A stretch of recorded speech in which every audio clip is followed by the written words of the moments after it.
വലിയ സന്തോഷമുണ്ട്. അവള് +2 കഴിഞ്ഞിട്ട് ഇപ്പോ 4 വർഷം കഴിയുന്നു.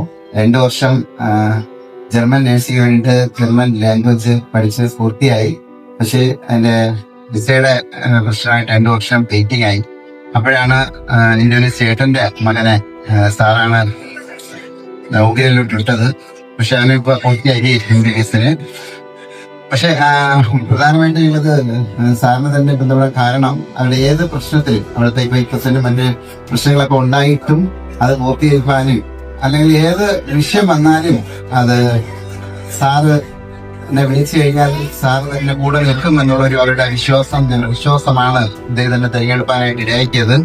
മറ്റൊരു കാരണം കൂടെ ഉണ്ട്. ഞങ്ങള് നേരത്തെ തന്നെ ജർമ്മൻ ലാംഗ്വേജ് പഠിച്ച് വിട്ടപ്പോൾ തന്നെ അവര് പക്ഷെ ആ പേപ്പർ ശരിയാകാതെ വന്നപ്പോ അവർ പിന്നെ കൈവഴിയാണ് ചെയ്തത്. അവർ പിന്നെ അതിനകത്ത് മറ്റൊന്നും പ്രതികരിച്ചില്ല. പക്ഷെ നമ്മുടെ സാറിന്റെ ആണെങ്കിൽ അവിടെ അതായത് പൂർത്തിയാകുന്നവരെ ഒപ്പം ഉണ്ടാകുന്ന ഒരു വിശ്വാസമാണ് തിരഞ്ഞെടുക്കാൻ കഴിയുന്നത്.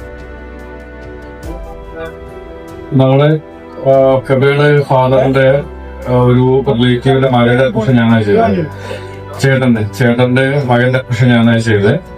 അവനിപ്പോ ഓൾറെഡി ഈ വർഷം ഗ്രാജുവേറ്റ് ആയി. So thank you.